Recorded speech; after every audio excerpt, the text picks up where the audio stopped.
बिस्मिल्लाहिर्रहमानिर्रहीम। अस्सलाम वालेकुम। हम 7 बहन भाई थे। मेरे बाद एक घरेलू खातून थी। वो घर में ही रहकर पकवान बनाकर बस सप्लाई करने का काम करती थी। अम्मा और हम तीनों बहनें मिलकर खाना पकाती थी। इनको डब्बों में पैक कर देती थी। हम बार भाई मिलकर शहर में बेच देते थे। हम बहनों ने शुरू से ही सख्त दिन देखे थे।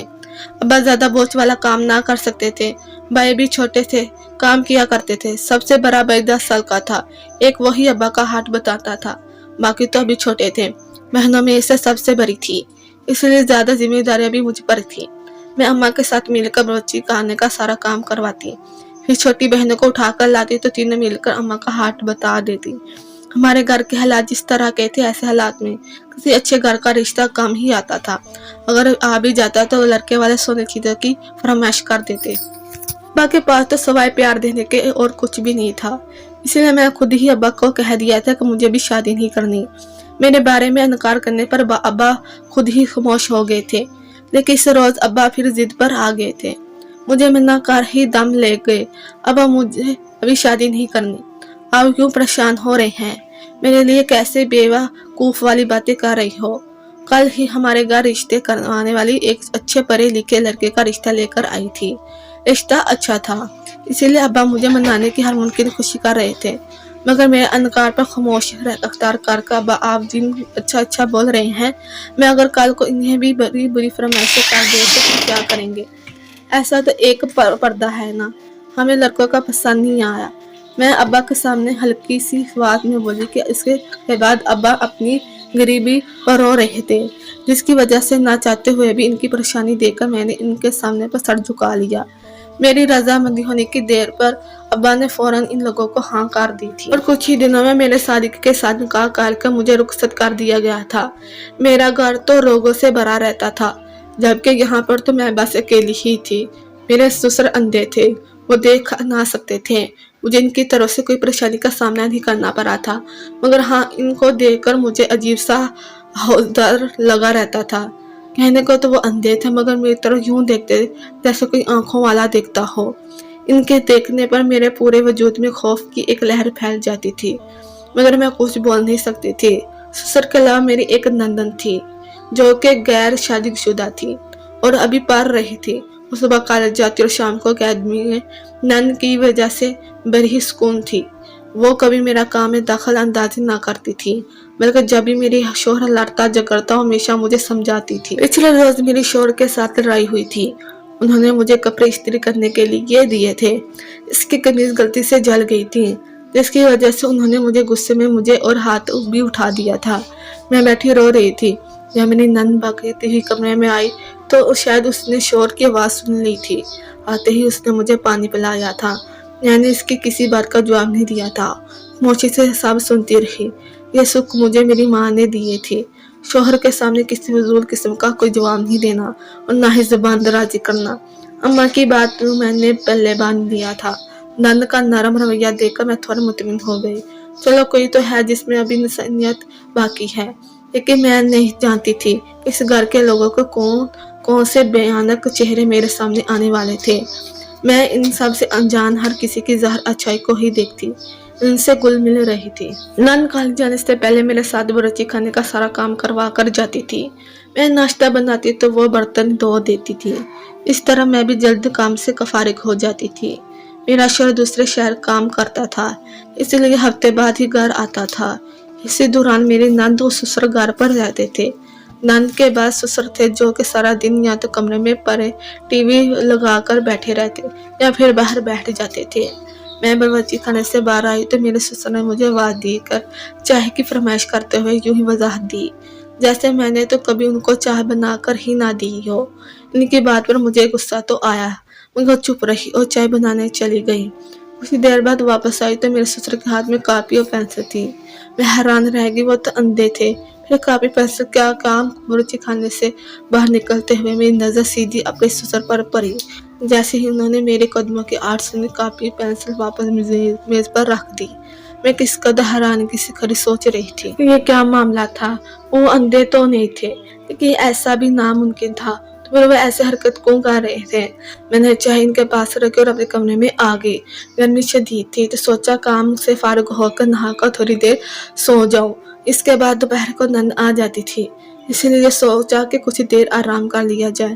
میرے شوہر بھی گھر پر نہ تھے، وہ ہفتے بعد گھر آتے تھے۔ میں نے الماری سے اپنے کپڑے نکالے اور نہانے کے لیے باتھ روم چلی گئی۔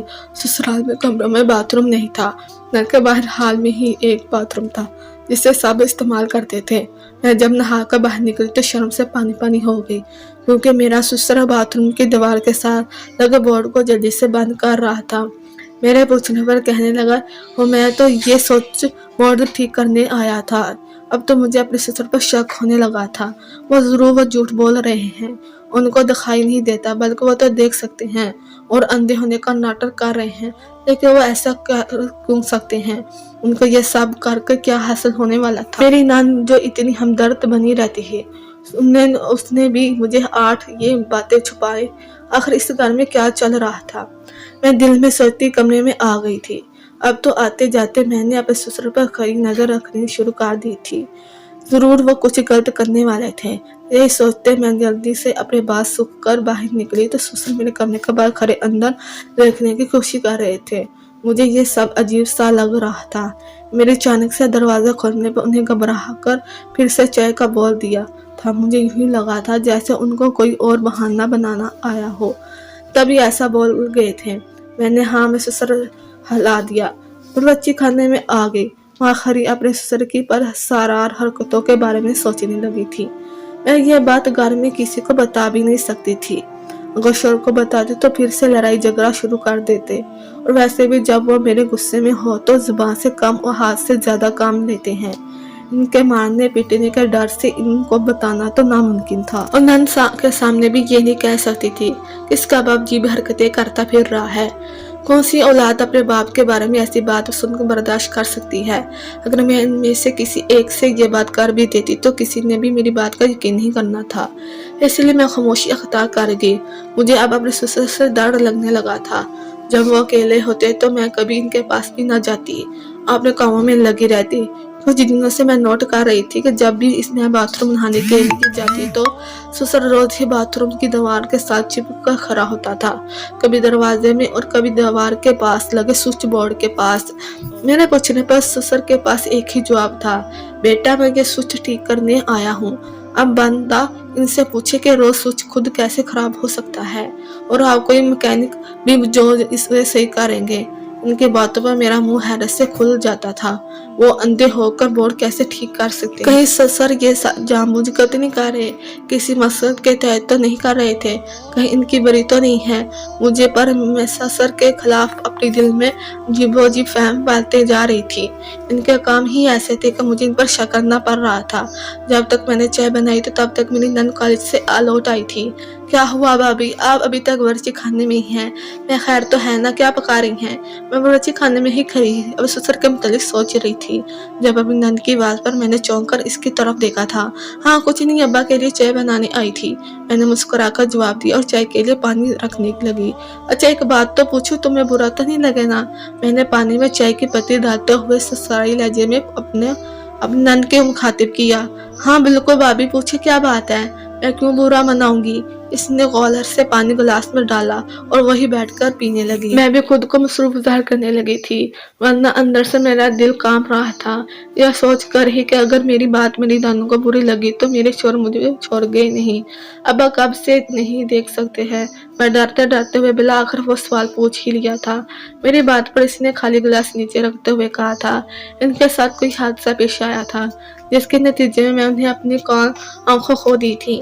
میری نند اپنے باپ کے منظور سوچ کر دیکھے لہجے میں بول رہی تھی۔ میں بھی چپ سی ہو گئی تھی۔ اسے سسر کی عجیب حرکتوں کے بارے میں سب بتا کر میں نے خود سے بدظن نہیں کرنا چاہتی تھی، اسی لیتے میں نے اس کا دھیان بٹھانے کے لیے اسے کام پر لگا دیا۔ اچھا لو یہ چائے ابا کو دے آؤ، میں کھانے کی تیاری کر دوں۔ میں نے چائے کا کپ اس کے حوالے کیا اور خود اپنے ذہن سے ساری سوچیں گھنٹی سبزی بنانے لگی۔ اپنی نند کے آنے تک میں نے ساری سبزی بنا چکی تھی۔ وہ آتے ہی نہانے کی عادی تھی، لیکن میں نے غور کیا جب وہ نہانے لگی